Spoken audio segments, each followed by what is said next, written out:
पांडे ने शुरू करी थी, लेकिन ध्यान रखना कि 1806 में बैरकपुर विद्रोह पहले भी हो चुका था। अगर आगे बात करें तो साथियों सबसे इंपोर्टेंट अगर हम बात करें तो ये विलियम बेंटिक रहने वाला है, लॉर्ड विलियम बेंटिक इसे हम कहेंगे।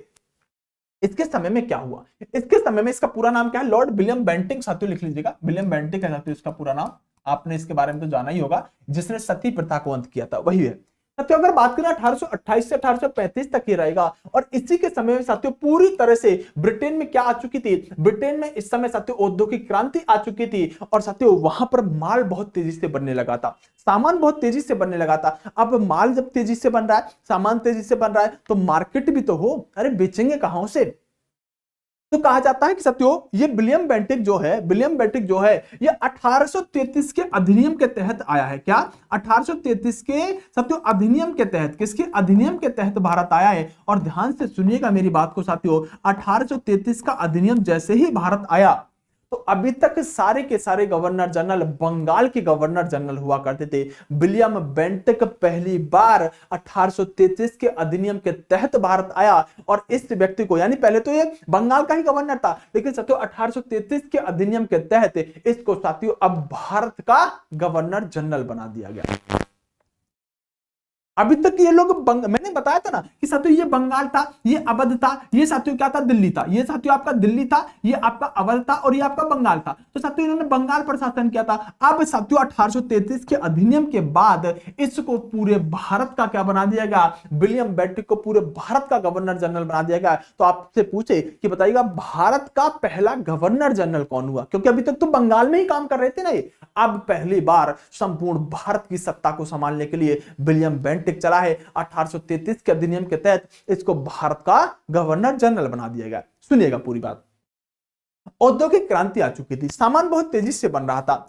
अगर सामान तेजी से बन रहा था तो मार्केट चाहिए, बेचना पड़ेगा। चाइना आज बहुत सारा माल बनाता है, लेकिन बेचने कहां आता है, इंडिया में। इंडिया का मार्केट बहुत बड़ा है आज भी, उस समय भी। ब्रिटेन के लोगों को लगा कि यार मार्केट तो होना चाहिए, सामान कहां बेचेंगे, तो सामान साथियों कहां बेचा जाएगा, भारत में बेचा जाएगा। अब भारत में कैसे बेचा जाएगा, भारत में साथियों जिस समय ये अंग्रेज साथियों कोट बनाते थे, पेंट बनाते थे, अच्छे अच्छे ब्रांड के बूट बनाया करते थे, उस समय भारत के जो बुजुर्ग हुआ करते थे, भारत के नौजवान जो हुआ करते थे साथियों, नीचे धोती बांधा करते थे, ऊपर कुर्ता पहना करते, लकड़ी की साथियों खड़ामू पहना करते थे। इनको आवश्यकता नहीं थी कोट बूट सूट की, किसी की भी। ये भारतीय व्यक्ति जो थे बहुत सामान्य जीवन जीने का काम करते थे। भारत के लोगों का मानना था कि आप जितने अच्छे काम करोगे उतना अच्छा है, किसी की बेईमानी, किसी की चोरी, किसी के साथ धोखाधड़ी, गलत कर्मों से जितना बचोगे अच्छा है। एक अदालत ऊपर भी है, उस अदालत में जाकर जवाब देना होता है, इसलिए यहां कोई भी गलत कर्म ना करो। अंग्रेजों का मानना ऐसा था जितने गलत कर्म किए जा सकते हैं उतने गलत कर्म करो, जितना झूठ, जितना बेईमानी, जितना सत्य फरेब किया जा सकता है उतना करो। क्योंकि इनके ब्रिटेन में सत्य एक पादरी होता था, उस पादरी के कांटेक्ट सीधे गॉड से होते थे, ये पादरी को पैसे देते थे, पादरी गॉड से बात करता था, इनके द्वारा किए गए गुनाहों को समाप्त कर दिया करता था। लेकिन भारत के लोग जो थे वो सत्य अपने सामान्य जीवन जीते थे, सामान्य कपड़े पहनते थे, और सत्य जीवन भी बहुत सामान्य जिया करते थे। किसी के साथ कोई भी फरेब नहीं, किसी के साथ झूठ नहीं, किसी के साथ गद्दारी नहीं।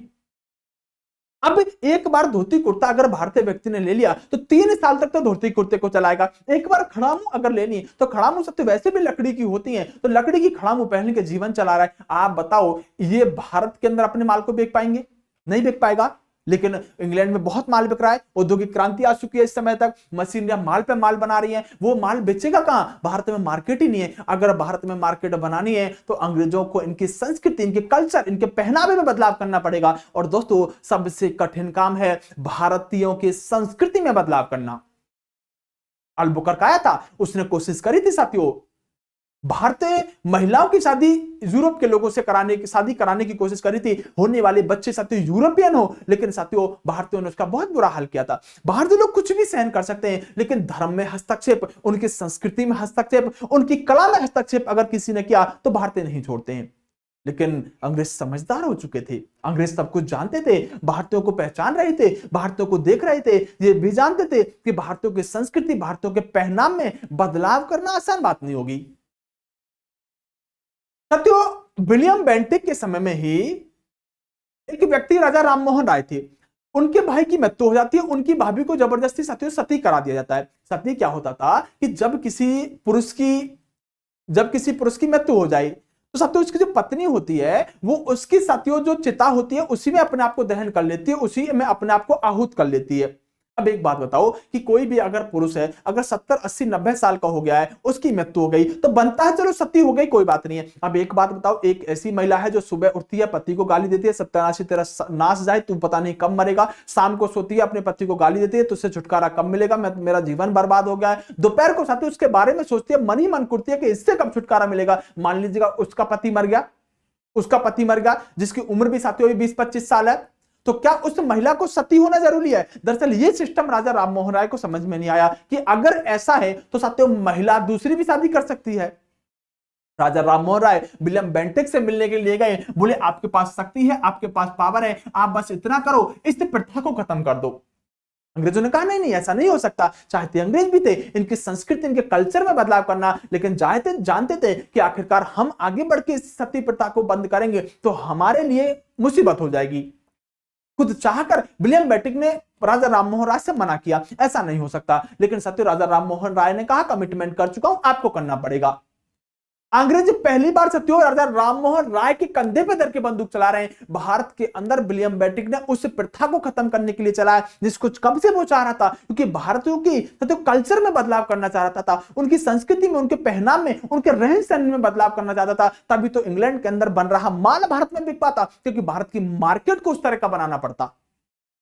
दोस्तों विलियम बेंटिक की सहायता से धारा 17 जो हुआ करती थी उसमें सती प्रथा के बारे में था, और इस धारा 17 के आधार पर सती प्रथा का अंत 1829 में बंगाल में कर दिया गया। लेकिन दोस्तों ध्यान रखना 1829 में बंगाल में सती प्रथा का अंत हुआ है, लेकिन 1830 में मुंबई और मद्रास या कहें संपूर्ण भारत में सती प्रथा का अंत 1830 में हुआ है।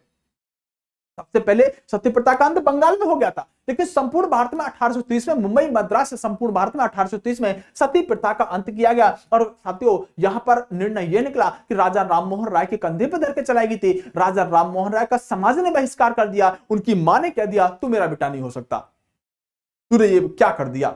अंग्रेज सेफ हो गए, बुराई किसको मिल गई? राजा राममोहन राय को मिल गई। अरे अंग्रेज यही तो चाहते थे कि हमारे सामने कोई हो जो उस बुराई को झेल पाए। अगर ये काम अंग्रेज करते तो क्या लगता है भारतीयों ने बहुत बड़ा उपद्रव आंदोलन शुरू कर दिया होता। अंग्रेजों ने दिमाग का प्रयोग करके राजा राममोहन राय की सहायता लेकर इस सिस्टम को खत्म किया है। दोस्तों संपूर्ण भारत में 1830 में सती प्रथा का अंत किया गया। दोस्तों एक 1830 में बात करें तो कुछ ठग लोग हुआ करते थे जो इनको बड़ा परेशान किया करते थे। तो दोस्तों इन ठगी प्रथा पर रोक विलियम बेंटिक ने लगाई है, लेकिन पूरी तरह से साथियों 1837 में ठगी प्रथा को सिली मैन समाप्त करने का काम करते हैं, जबकि 1830 में ही साथियों जो गुलाम व्यवस्था हुआ करती थी उसको विलियम बेंटिक ने खत्म किया। लेकिन 1843 में पूरी तरह से एलन बरो इस साथियों गुलाम व्यवस्था को समाप्त करने का काम करेंगे। दोस्तों अगर हम बात करें 1833 में, जैसा कि मैंने आपको बताया कि ब्रिटिश ईस्ट इंडिया कंपनी का व्यापारिक अधिकार पूरी तरह से समाप्त कर दिया गया और विलियम बेंटिक साथियों भारत के क्या बने?